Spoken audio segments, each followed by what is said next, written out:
There is a moment you have probably had, maybe more times than you can count, when something opened up in front of you. A door, a possibility, a choice that was genuinely yours to make. And instead of stepping forward, instead of feeling the rush of possibility you thought you would feel, you froze. You pulled back. You found reasons, perfectly reasonable reasons, why the timing was wrong, why you weren't ready, why something else needed to happen first, and then you closed the door yourself, before anyone else could close it for you. If that moment sounds familiar, if you recognize the quiet retreat from your own life, then what I want to explore with you today is not how to overcome your fear of freedom, but something more unsettling. Why you created that fear in the first place, and what it is actually protecting you from.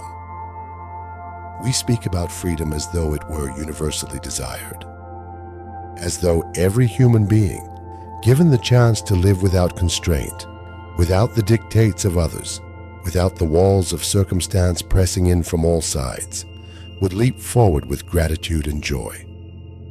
The entire architecture of modern self-help is built on this assumption. Remove the blocks, heal the wounds, and freedom will rush in like light through an open window. But this framing misses something essential. It treats freedom as a reward, as the prize at the end of the healing journey, as the natural state that will emerge once you have done enough work on yourself. And what this understanding cannot account for is the person who has done the work, who has cleared the obstacles, who stands in the open field with nothing holding them back, and still does not move. What is happening in that person? What is happening in you? Hannah Arendt wrote extensively about freedom, not as an interior condition, but as something that only exists in action, in the space between people, in the moment someone actually begins something new in the world. She was not a spiritual thinker in the conventional sense, but her observations about human behavior illuminate something that no amount of meditation retreats or therapy sessions tends to address directly. She understood that freedom is not just the absence of constraint. It is the presence of genuine unpredictability. When you are truly free, you cannot know in advance what you will become. You cannot guarantee the outcome. You cannot protect yourself from the consequences of your own choices. And this radical openness to an unknown future that your own actions will create is not experienced as liberation by most human beings. It is experienced as terror. Think about what your life looks like when you are not living freely. There is a script. It may be a script you hate, a role you resent, a pattern you have complained about for years. But it is known. When your partner behaves in a certain way and you respond in the same predictable fashion you have always responded, there is no freedom in that exchange, but there is also no uncertainty. When you stay in the job that diminishes you because leaving would mean not knowing what comes next, the diminishment is real and painful, but the not knowing would be worse. We do not usually frame it this way. We say we are afraid to fail. We say we lack confidence. We say we have not found our purpose yet, as though purpose were a thing hidden in the world rather than something created through the terrifying act of choosing. But underneath all of these explanations is the same fundamental reality. The unfreedom is not accidental. It is functional. It is doing something for you. And until you understand what it is doing, no amount of encouragement to be brave will change anything. If this is resonating with you, if you are beginning to sense that your avoidance of freedom is not simply a failure of courage, but something more structured and more interesting than that, consider subscribing. I explore these questions every week, and I would genuinely love to have you along for the journey. Now, here is what unfreedom actually protects you from. It protects you from authorship. When you are living someone else's script, following expectations that were laid down before you were old enough to question them, or simply repeating patterns that have calcified through years of habit, you are not the author of your life, And not being the author means not being responsible for how the story turns out. This is not a small thing. Responsibility, genuine responsibility for the trajectory of your existence, is one of the heaviest things a human being can carry. If you make a real choice, a choice that emerges from your own values and your own vision of who you want to be, and that choice leads somewhere painful, you cannot comfort yourself by blaming circumstances or other people. You chose. You are the cause. The grief or failure or disappointment that follows is, at least in part, yours to own. Unfreedom offers a permanent escape from this kind of reckoning. It says, "This happened to me. I was not driving. I did not decide." I know that many of you watching this have never said out loud what it actually feels like to be in this place. To want change and simultaneously do everything in your power to prevent it. To desire freedom while constructing elaborate reasons why now is not the time. You have carried this contradiction alone, perhaps for years, and part of you has wondered whether something is wrong with you. But I want you to understand something. The avoidance is not a dysfunction. It is a logical response to a real dilemma. So, let me ask you this directly. When did you last stand at the edge of a genuine choice and turn away? When did you last feel freedom approaching and mistake it for danger? Share that in the comments below, not because I need to hear it, but because someone else watching this right now needs to know they are not alone in that experience. If words feel difficult, just type, "I have turned away from this too." That is enough, because your willingness to name it gives others permission to name it as well. And that naming, that simple act of acknowledgement, is itself a small act of freedom. There is another dimension to this that goes even deeper than the fear of responsibility. It has to do with identity. We are not simply creatures who have preferences and make choices. We are creatures who need a coherent story about who we are.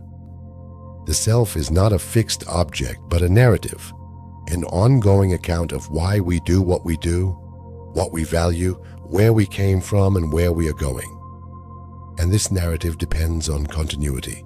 When you make a genuinely free choice, a choice that breaks from your established patterns, that contradicts what people expect from you, that requires you to become someone you have not been before, you are not just changing your behavior. You are editing the story. And editing the story means confronting the possibility that the old story was not true, or not true enough, or true only in a limited way that no longer fits. For many people, this feels like a kind of death, not metaphorically but viscerally. The person I have been will not survive this choice, and that is terrifying in a way that is very difficult to articulate, because from the outside it looks like cowardice, like laziness, like self-sabotage. But from the inside, it feels like survival. Arendt spoke about what she called natality, the human capacity for new beginnings. She considered it one of the most profound facts about human existence, that every person who is born into the world brings with them the possibility of starting something that has never existed before. This is not mere optimism. It is an ontological claim about what human beings are. We are the kinds of beings who can begin. We can initiate. We can introduce something genuinely new into the chain of cause and effect.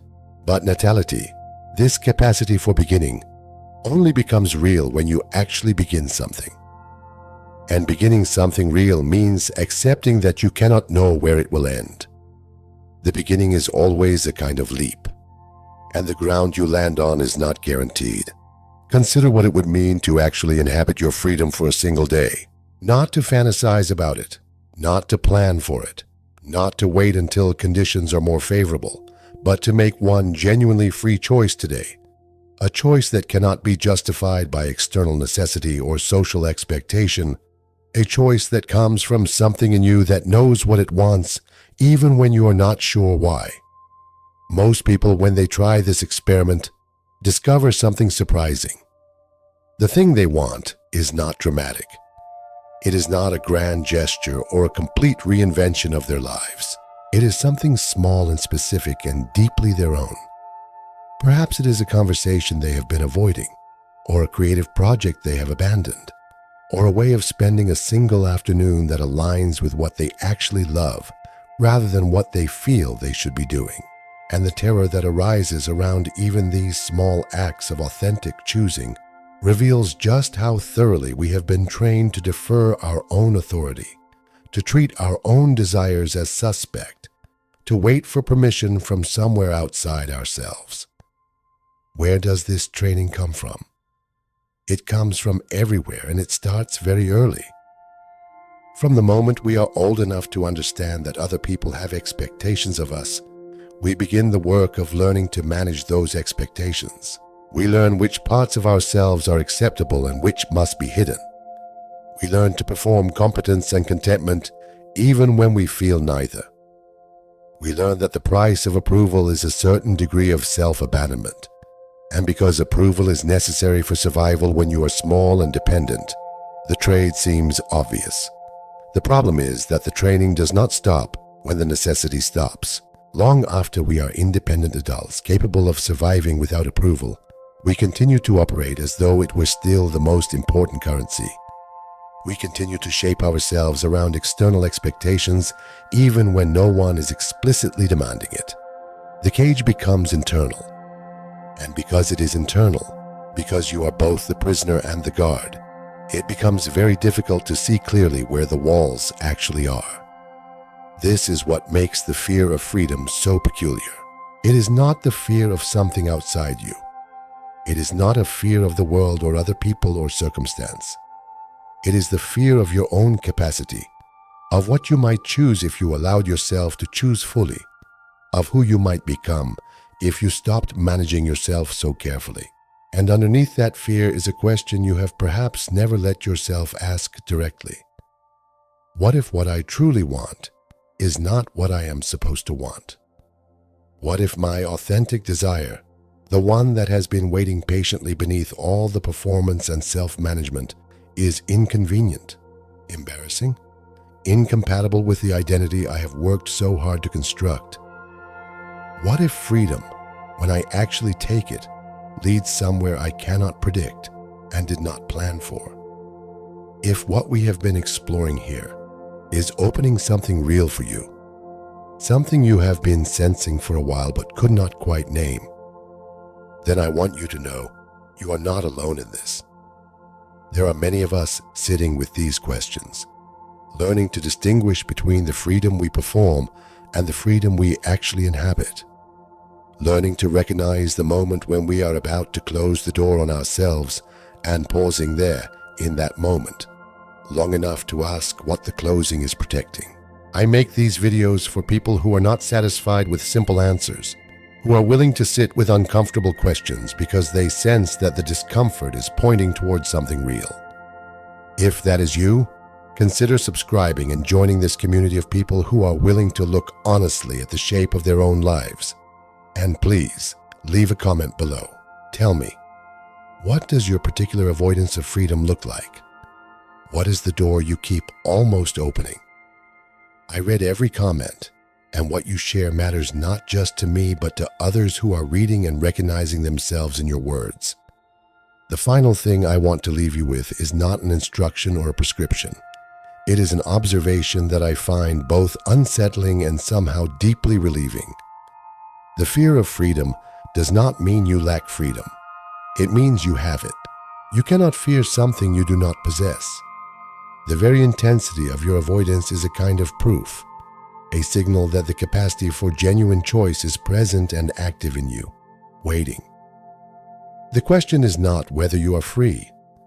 The question is what you will do with the freedom you have been avoiding.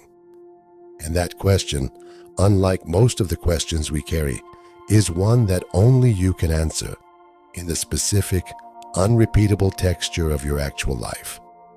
Not in principle, not someday, in the choices that are available to you right now, in this particular day, with the exact circumstances and relationships and limitations you have. Freedom is not the absence of limitation. It is what you do within the limitations that are genuinely yours. And you already know, somewhere beneath the avoidance, what it would look like to begin.